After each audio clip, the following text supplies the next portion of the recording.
Assalamualaikum warahmatullahi wabarakatuh.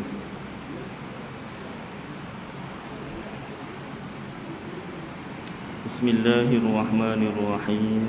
Alhamdulillahi rabbil alamin.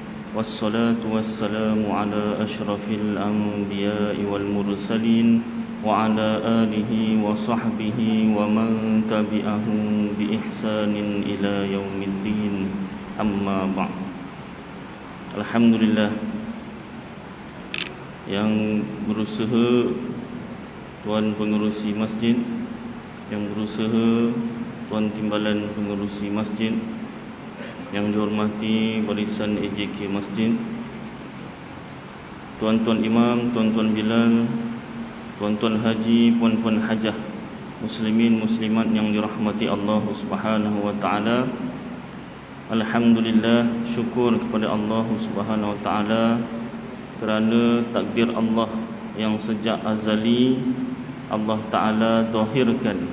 Allah ta'ala jadikan kita dapat sama-sama sambung belajar ataupun ulang kaji ilmu tauhid khasnya dan ilmu agama yang lain amnya.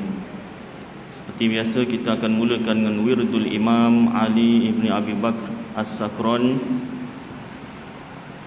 A'udzu billahi minasy syaithanir rajim. Bismillahirrahmanirrahim.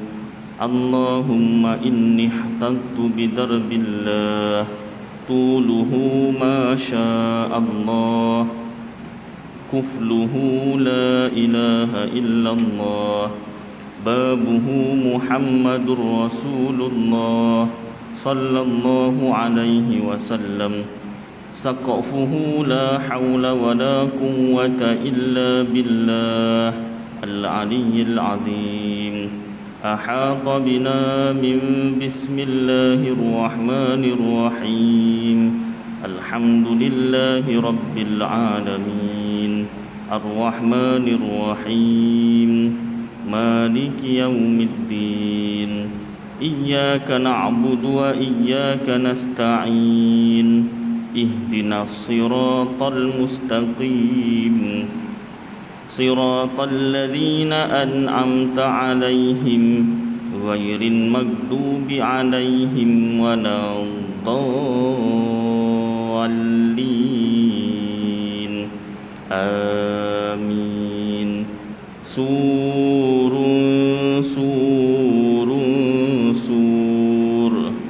Allahu la ilaha illa huwal hayyul qayyum la ta'khudhuhu sinatun wa la nawm lahu ma fis samawati wa ma fil ard man dhal ladzi yashfa'u indahu illa bi idnihi ya'lamu ma bayna aydihim wa ma khalfahum ولا يحيطون بشيء من علمه إلا بما شاء وسع كرسيه السماوات والأرض ولا يؤوده حفظهما وهو العلي العظيم.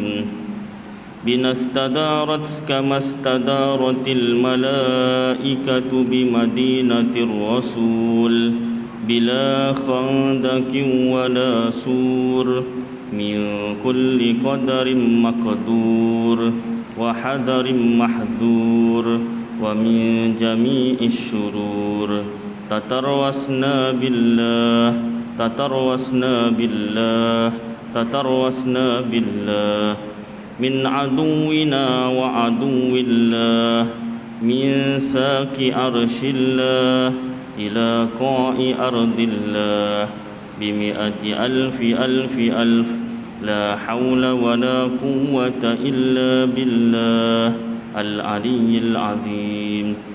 عزيمته لا تنشق بمئة ألف ألف ألف لا حول ولا قوة إلا بالله العلي العظيم. صنعته لا تنقطع بمئة ألف ألف ألف لا حول ولا قوة إلا بالله العلي العظيم اللهم إن أحد أرادني بسوء من الجن والإنس والوحوش من بشر أو شيطان أو سلطان أو وسواس فاردد نظرهم في انتكاس وقلوبهم في وسواس وأيديهم في إفلاس وأوبقهم من الرجل إلى الرأس لا في سهل يجدع ولا في جبل يطلع ب100 ألف ألف ألف لا حول ولا قوة إلا بالله العلي العظيم وصلى الله على سيدنا محمد وعلى آله وصحبه وسلم والحمد لله رب العالمين. Baik, kita sambung kitab Faridatul Faraid fi Ilmil Aqaid bagi Syekh Ahmad Al-Fatani. Yang Rumi ini muka surat 25 Bab tentang sifat-sifat Allah itu ada 4 bahagian. Jadi kita belajar Tauhid Ahlus Sunnah wal Jamaah ini, kita belajar sifat 20. Diulang banyak kali seperti mana yang tuan-tuan sedia maklum. Bukanlah maknanya sifat Allah tu hanya ada 20, tidak. Kita belajar sifat 20 kerana itu adalah sifat yang wajib kita pelajari. Adapun sifat Allah yang sebenarnya ada banyak. Berapa? Tak terbilang. Hanya Allah yang tahu, iaitu segala sifat kesempurnaan. Baik. Sifat-sifat Allah itu ada 4 bahagian. Satu daripadanya sifat nafsiyah, iaitu sifat yang dinisbahkan kepada nafsi, yakni diri dengan makna zat, kerana ia tiada melazimkan melainkan pada zat. Ini sifat wujud. Kita tak sebut diri Allah Ta'ala, kita sebut zat Allah. Biasa diri itu kita sebut untuk makhluk lah, maknanya samalah. Yang kedua, 5 sifat selepasnya ialah sifat-sifat salbiyah. Salab itu bermaksud nafi, kerana tiap suatu daripada 5 sifat tu menafikan kekurangan daripada Allah Ta'ala. Yang ketiga, 7 sifat selepasnya ialah sifat-sifat ma'ani, kerana ia beberapa makna. Satu makna, banyak ma'ani yang berdiri pada zat Allah Ta'ala. Sifat-sifat tu ada pada zat Allah. Berdiri itu maknanya ada lah. Berdiri pada zat Allah maknanya dia ada pada zat Allah, pada diri Allah. Inilah 13 sifat serta lawan masing-masing dan dalilnya, yang wajib kita mengetahuinya secara terperinci. Dan kaul yang pertama, pendapat yang pertama, kaul tu pendapat, iaitu kaul yang rajih, pendapat yang kuat, iaitu kaul Imam Ash'ari, pendapat Imam Abu Hasan Al-Ash'ari. Ash'ari Arkam tu Ustaz? Bukan, nama dia kebetulan sama. Takdir Allah sama pula namanya. Ini Imam Abu Hasan Al-Ash'ari, bukan orang Malaysia. Kena sebut juga kan. Kadang, oh, Imam Ash'ari macam pernah dengar. Arkam Ustaz? Bukan. Tak dijelaskan nanti salah faham. Baik. Ini Imam Abu Hasan Al-Ash'ari. Yang keempat, berlainan pula dengan kaul yang kedua, pendapat yang kedua, iaitu kaul Qadhi dan Imam Al-Haramain, yang berpendapat bahawa segala sifat yang wajib diketahui secara terperinci itu ialah 20 sifat, dengan ditambahkan lagi sifat ma'nawiyah yang 7, yang kaunuhu tu. Dan Syekh Sanusi menjalani atas kaul ini, pendapat ini, di dalam akidahnya yang terdapat pada kitab Matan Ummul Barahin. Inilah kaul pendapat yang masyhur sekarang ini. Itu sebab Sekolah Agama Johor belajar dalam silibus Sekolah Agama Johor, kita belajar 20 sifat. Dan juga madrasah-madrasah lainlah, pondok pesantren di seluruh dunia. Bukan kat Malaysia ajalah. Seluruh dunia belajar sifat 20. Baik. 7 sifat maknawiyah. Dijelaskan. Satu, kaunuhu ta'ala qadiran, artinya keadaannya, yakni Allah Ta'ala yang berkuasa, dan mustahil keadaannya yang lemah. Jadi 31 nota kakinya situ diterangkan, katanya kaunuhu ta'ala qadiran, artinya keadaan Allah Ta'ala yang berkuasa.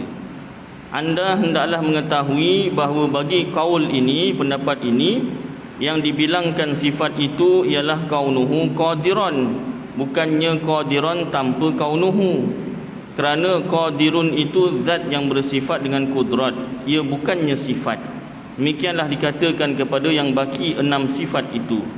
Sesiapa yang mengiktikadkan, percaya, yakin dalam hati bahawa qadir, murid, alim, hayy, sami', basir dan mutakallim itu sifat, maka iktikadnya itu salah. Walaupun pernah berlaku dalam beberapa buah kitab Melayu yang membilangkannya sebagai sifat, ditegur. Ada kitab-kitab Melayu tersalah memberikan nama. Dari segi bahasa Arab dia berlainan. Sifatnya kudrat. Orang yang bersifat kudrat qadir, ataupun Allah yang bersifat kudrat dipanggil qadir. Kalau ada kaunuhu qadiran, itu keadaan Allah Ta'ala berkuasa. Kenapa ada salah? Kerana terikut-ikut dengan sesetengah kitab Arab. Yang demikian itu adalah pendekatan yang keji. Ada juga kitab Arab yang tersalah. Biasalah, maklum, manusia kan ada kesilapan. Yang bagusnya kalau kita ada kesilapan, kita betulkan. Dan hendaklah berwaspada terhadapnya. Allah jua yang lebih mengetahui. Saya pun kalau ada salah, tuan-tuan dipersilakan, saya persilakan tegur, ya tak? Macam saya nak sebut nama, tuan badan tak bagi sebut nama. Tapi tuan-tuan tahulah siapa. Kemarin masa mula-mula saya beri salamkan, Assalamualaikum warahmatullahi ta'ala wabarakatuh. Ya tak? Jadi ada jemaah yang tegur, bagus, saya terima. Dia pun memang pangkat bapak lah. Arwah bapak saya 2 tahun lepas meninggal, umur 74. Dia dah 76, 77 76 Jadi saya anggap bapak lah. Jadi tegur, Ustaz, nak tanya sikit. Ustaz beri salam, Assalamualaikum warahmatullahi ta'ala wabarakatuh. Saya kemarin masa tahun 80-an saya belajar kitab Al-Adhkar Lin Nawawi. Masya Allah, tahun 80-an, saya belum lahir. Dia dah belajar kitab. Jadi dalam kitab Al-Adhkar Lin Nawawi, Ustaz, bagi beri salam ni menurut hadis Rasulullah sallallahu alaihi wasallam ada 3.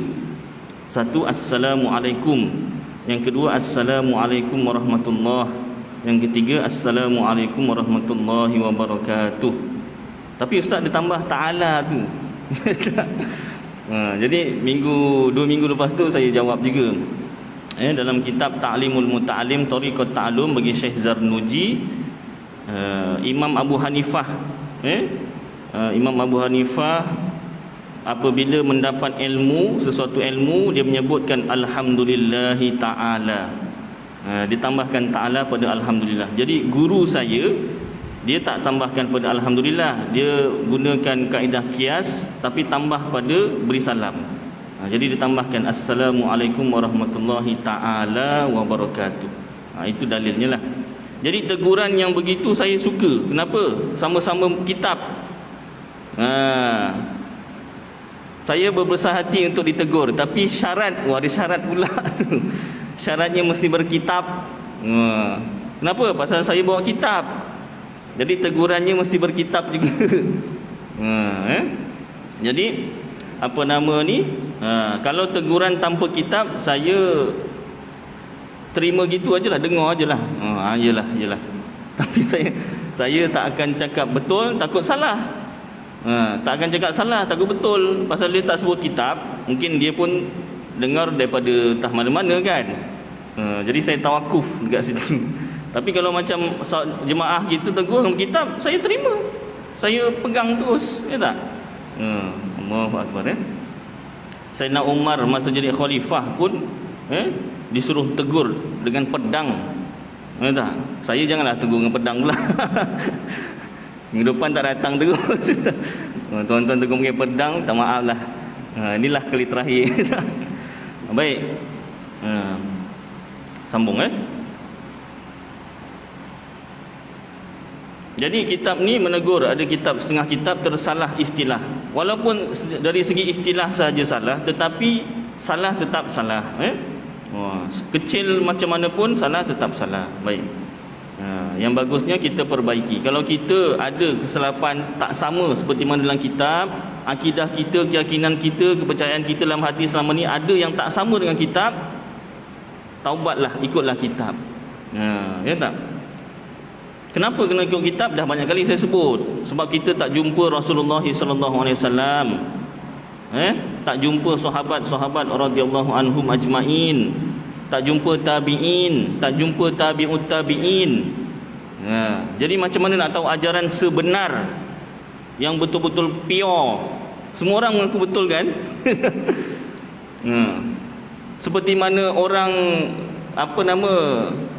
bodoh pun mengaku pandai, orang gila pun mengaku normal, orang sakit mengaku sihat.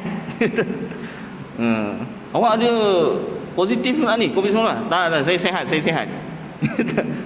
Ni dia boleh dari mana? Daripada China lah. Macam mana? Jadi begitu juga orang sesat pun tak mengaku sesat. Sama ada yang pertama dia tak tahu dia sesat, atau yang kedua dia degil, dah sampai kebenaran pun tak nak menerima kebenaran. Jadi caranya nak tahu betul tak betul sesuatu ajaran agama itu, sumbernya berkitab. Ya tak? Sekecil-kecil perkara beri salam. Ini beri salam ni 3 cara dari mana-mana. Kitab Al-Azkar Lin-Nawawi. Ni beri salam ada tambah ta'ala dari mana? Kitab Ta'limul Muta'allim. Semua kitab. Apa-apa sahaja kitab. Jadi kita beramalkan dengan yakin lah. Baik, sambung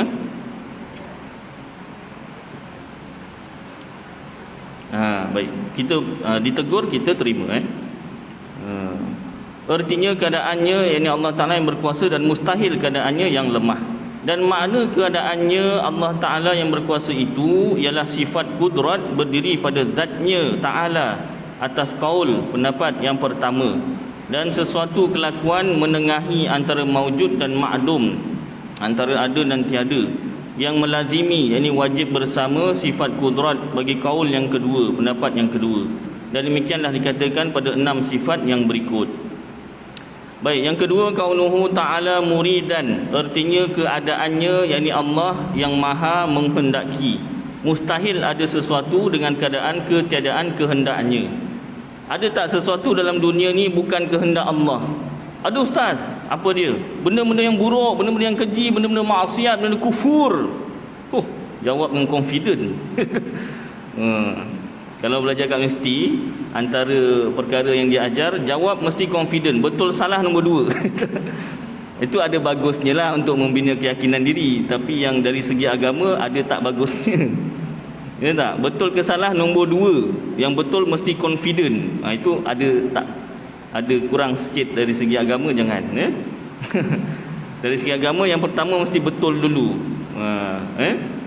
InsyaAllah bila betul datanglah keyakinan. Baik. Jadi ada tak sesuatu yang Allah Ta'ala tak nak tapi berlaku juga? Dalam kitab kata tak ada. Saya baca ayat dia balik. Dengan keadaan ketiadaan, mustahil, tak diterima akal, ada sesuatu, apa-apa sajalah ada sesuatu dengan keadaan ketiadaan kehendaknya. Allah Ta'ala tak nak tapi berlaku juga, tak ada. Yang baik Allah kehendaki, yang buruk juga Allah kehendaki. Ini fahaman Ahlus Sunnah wal Jamaah. Kalau kita kata yang baik Allah kehendaki, yang buruk bukan Allah yang kehendaki, itu sudah tercebur ke dalam fahaman Mu'tazilah. Fahaman Mu'tazilah, fahaman sesat. Fahaman yang mengatakan bahawasanya yang buruk Allah tak nak, kita sendiri yang nak.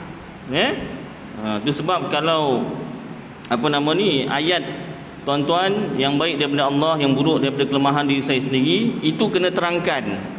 Kena terangkan. Terangkan macam mana?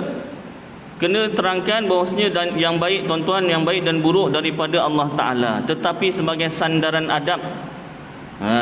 Sebagai sandaran adab, yang baik daripada Allah, yang buruk daripada kelemahan diri saya sendiri. Kalau kita buat ceramah ke, ucapan ke apa kan, nak selitkan perkara tu, nak memperingatkan tauhid, ataupun nak cara untuk kita minta maaf, yalah, maklumlah sesuatu majlis mesti ada kekurangannya tak. Kalau postmortem tu ada je, ya tak? Ni salah kau, ni salah. Masa postmortem memang keluar semualah. Memang kena keluarkan. Pasal apa? Untuk perbaiki. Jadi kalau kita sebut macam tu, kena lengkapkan ayat dia. Maksudnya kita cakap begini, tuan-tuan, yang baik dan buruk daripada Allah Subhanahu Wa Taala, tetapi sebagai sandaran adab, yang baik daripada Allah, yang buruk atas kelemahan diri saya sendiri atau kami sendiri. Saya minta ampun kepada Allah, saya minta maaf dengan tuan-tuan. Kalau ayatnya pendek, cuma mengatakan yang tuan-tuan, yang baik daripada Allah, yang buruk daripada kelemahan diri saya sendiri, perkataan itu bahaya. Kenapa? Takut orang yang tak belajar, tak baca kitab, nanti dia ingat memang Allah buat yang baik sahaja, nak yang baik sahaja, yang buruk memang kita sendiri yang buat, bukan Allah. Habis tercebur ke dalam Mu'tazilah, tak pasal-pasal dek kerana perkataan kita tercebur orang tu. Tak. Itu orang Melayu kata, kerana pulut santan binasa, kerana mulut badan binasa, badan sendiri tak binasa, badan orang lain binasa. Binasa kenapa? Masuk neraka, akidah salah. Na'udzubillahi min dzalik. Jadi apa-apa saja perkataan tentang agama, hati-hati, pastikan betul baru kita sampaikan. Baik, sambung. Jadi segala perkara dalam kehendak Allah. Yang ketiga, kaunuhu ta'ala aliman, artinya keadaannya yang mengetahui, mustahil keadaannya yang jahil. Segala perkara Allah Ta'ala tahu. Apa perkara yang diketahui oleh Allah dipecahkan tiga. Wajib akal, iaitu Allah dan segala sifat-sifatnya. Mustahil akal, iaitu syarik ataupun kawan bagi Allah. Yang ketiga harus akal, iaitu segala makhluk. Senang cerita semua perkara, tapi dalam kitab dipecahkan tiga. Segala perkara Allah Ta'ala tahu. Itu sebab kalau Allah Ta'ala uji, kalau Allah Ta'ala beri dugaan, kalau Allah Ta'ala berikan musibah, apa lagi, macam-macam lah, sama dia, ertinya tu sama. Ujian, cabaran, dugaan, musibah, apa lagi, dalam perkataan yang seerti, kalau Allah beri segala macam ujian tersebut, itu bukan maknanya Allah nak tahu. Allah dah tahu, tapi tujuannya ialah supaya Allah nak zahirkan, Allah nak tunjukkan pada makhluk yang lain. Baik, sambung. Ini secara ringkas, kita ulang kaji. Yang keempat, kaunuhu ta'ala hayyan, artinya keadaannya, yakni Allah yang maha hidup, mustahil keadaannya mati. Tapi hidup Allah Ta'ala tak sama dengan hidup makhluk. Hidup Allah Ta'ala tak ada permulaan, tak ada akhir. Makhluk hidupnya ada permulaan, ada akhir. Baik, kaunuhu ta'ala sami'an, artinya keadaannya, yakni Allah yang maha mendengar, mustahil keadaannya yang tuli. Tuli itu maknanya pekak lah. Pekak apa? Pekak lah. Betul. Dia confuse pekak dengan bisu tu. Tuli itu pekak. Baik, jadi mendengar Allah Ta'ala tak sama dengan mendengarnya makhluk. Mendengar Allah Ta'ala tanpa perantaraan, dan tiada batas. Makhluk, pendengaran makhluk ada batas, ada perantaraan. Malah boleh tak kalau satu orang tanya, ini yang mendengar ni awak ke Allah Ta'ala? Soalan cepu emas. Cepu emas, dapat emas tak apa. Ini kena cepuk aja tahu.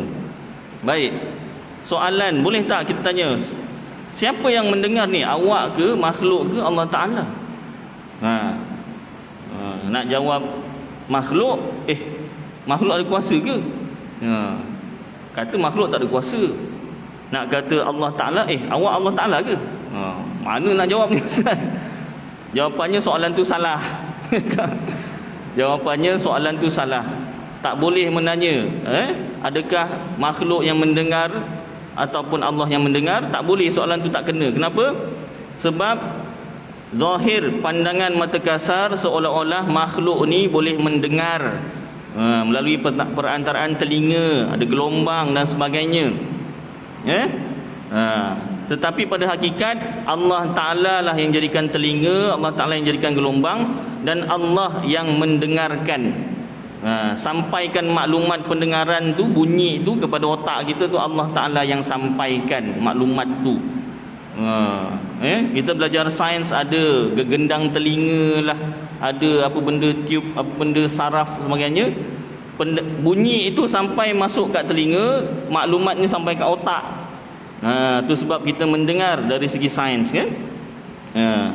Hakikat sebenar Allah yang sampaikan maklumat tu kepada otak kita, dan Allah yang fahamkan otak kita ni bunyi apa. Ini bunyi orang marah, ini bunyi orang apa nama ni tak marah. Jadi jawapannya, pada zahir pandangan mata kasar seolah-olah kita boleh mendengar sendiri. Hakikatnya Allah yang mendengarkan kita, yang memfahamkan bunyi-bunyi itu. Tak boleh kita cakap Allah yang mendengar, tak boleh. Nanti boleh jatuh kepada fahaman wahdatul wujud. Wahdatul wujud ni maksudnya wahdah tu satu, wujud kewujudan lah, hanya satu kewujudan, iaitu Allah. Makhluk ni tak wujud. Fahaman wahdatul wujud ni sesat ke tidak Ustaz? Dari segi syariat, fahaman ini sesat. Dari segi keadaan yang sebenar, hakikat, fahaman ni tak sesat. Macam mana Ustaz? Sesat ke tak sesat ni? Confuse lah Ustaz ni. Jap sesat, jap sesat. Cakap satu je lah. Dia belajar peringkat dewasa. Dewasa ni memang macam tu. Ni bukan belajar budak darjah 1. Baik. Jadi huraiannya begini, fahaman wahdatul wujud ni maksudnya satu orang tu dia sudah fana. Fana tu maknanya dia dah tak nampak makhluk, hanya ingat Allah Ta'ala, hanya nampak Allah Ta'ala. Bukan nampak apa dengan mata lah, maknanya hanya ingat Allah Ta'ala dan tak ingat makhluk dah. Ada ke Ustaz orang macam tu? Ada. Contoh apa yang masyhur, cerita Siti Jenar. Siti Jenar bukan perempuan ni, nama dia lelaki. Siti Jenar tu bukan perempuan, tentang Siti perempuan. Jadi dia tu waliullah lah, tapi dia dihukum bunuh. Kenapa? Dari segi syariat dia boleh membawa kesesatan. Kalau orang yang fana ni, dia dah tak nampak makhluk, dia hanya nampak pencipta, hanya nampak Allah Ta'ala, hanya ingat Allah Ta'ala. Kalau nak dicontohkan, guru saya kemarin bagi contoh macam orang pakai cermin mata. Ada pernah berlaku lah, taklah selalu, orang pakai cermin mata, dia tanya kawan dia, kau nampak cermin mata aku? Kat depan mata kau tu apa benda? Pernah lah berlaku. Taklah semua orang yang pakai cermin mata cakap macam tu, tidak. Oh, Ustaz ni ngata yang macam mata. Ramai ni Ustaz. Bukan. Pernah lah berlaku, orang pakai cermin mata. Pah, nampak cermin mata abang, Pah? Ya Allah bang, depan mata abang tu apa? Oh dah pakai? Dah pakai. Cik baik, bininya bahasa baik ni. Kalau bahasa tak baik, dah buta ke apa orang tua ni? Habis cermin mata dah pakai pun tak nampak. Baik. Ataupun ditanya orang pakai cermin mata, depan awak siapa? Depan saya Ustaz Aidil lah. Bukan, depan awak cermin mata awak. Lah, betul lah. Dia dah tak nampak. Cermin mata tu dah jadi salah satu sebahagian dari diri dia. Seolah-olah macam tu. Jadi orang yang fana ni, makhluk tu dia dah tak nampak. Tu sebab dia hanya kata hanya Allah yang wujud, makhluk dah tak wujud. Sebab dia hanya ingat Allah Ta'ala. Antara kata-kata Siti Jenar, dia kata dalam jubah aku ini ialah Allah. Maknanya bukan dia mengaku dia Tuhan, tidak. Dia kerana dia fana. Fana ni binasa, maknanya dah tak nampak makhluk, kewujudan makhluk dah tak nampak. Makhluk tu wujud, kita ni wujud. Cuma bezalah wujud kita dengan wujud Allah Ta'ala. Tapi kita wujud.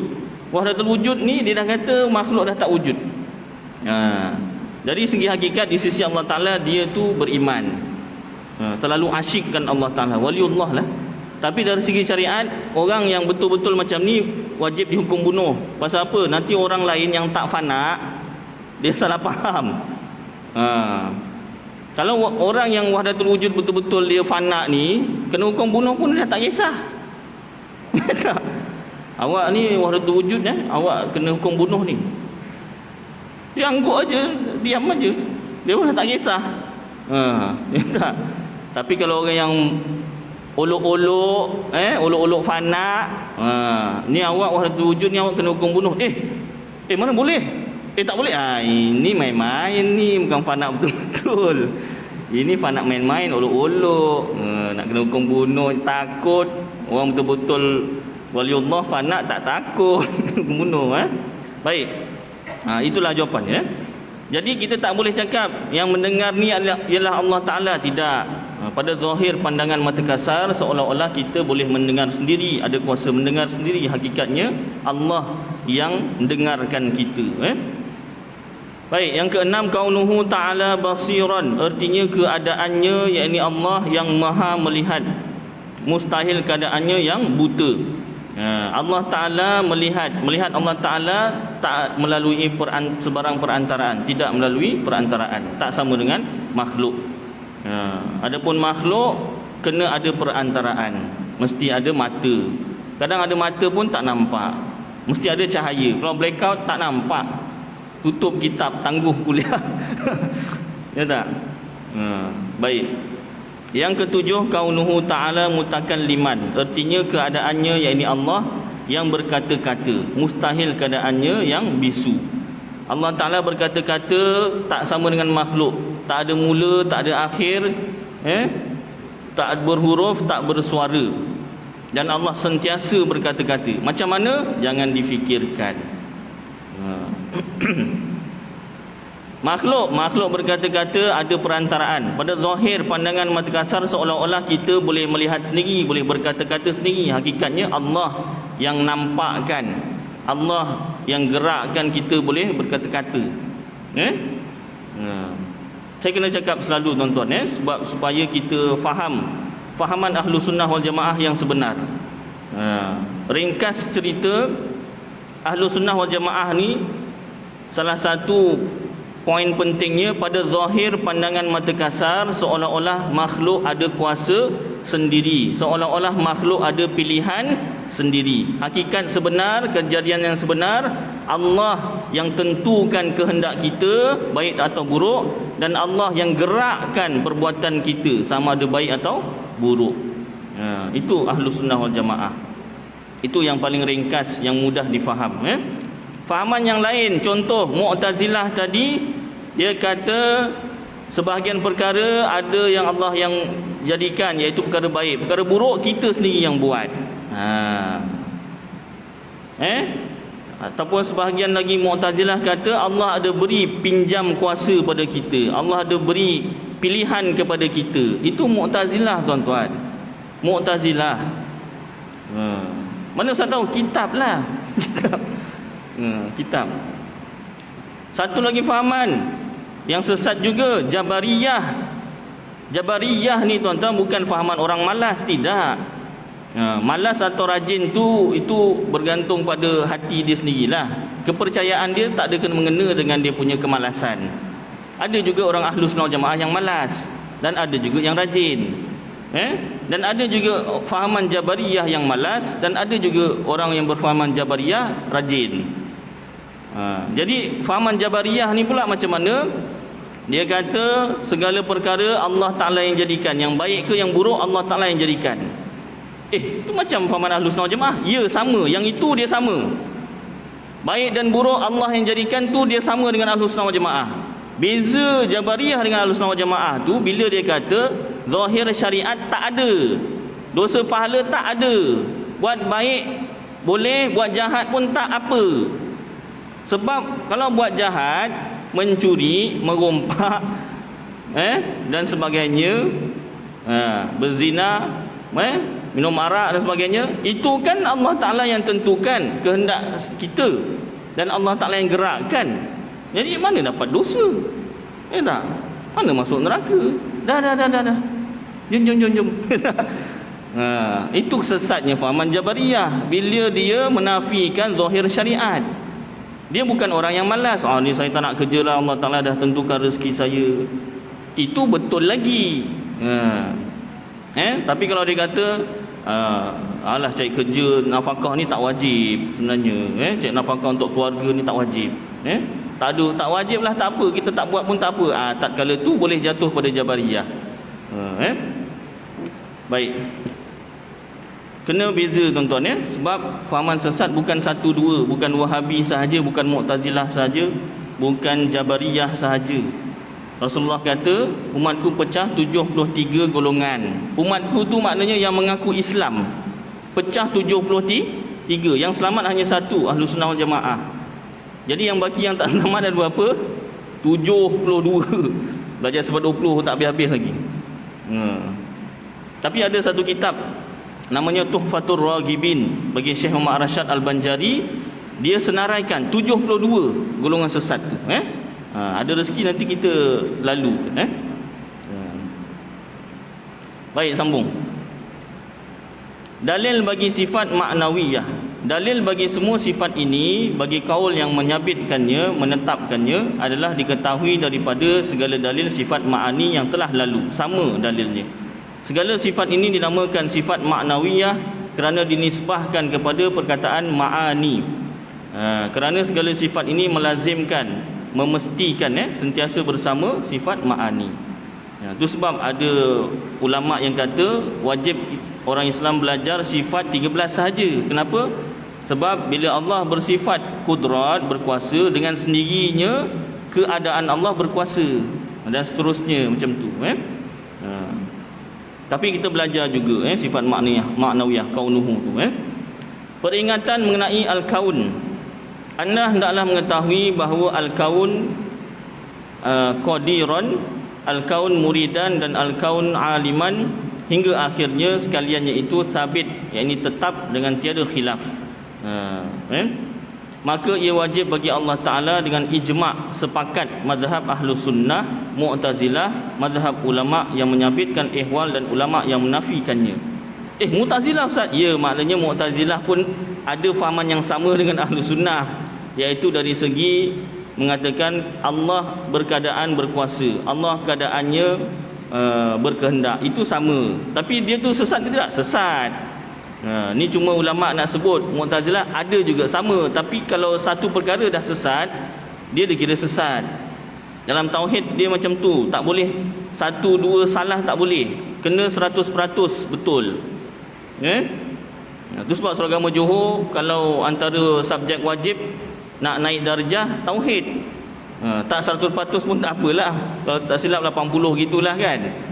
Tapi maknanya subjek wajib. Nak menyatakan bahawasanya tauhid tu kalau dekat kubur dia mesti 100%. 80 tak boleh. 99.999 pun tak boleh. Mesti solid 100%. Penuh.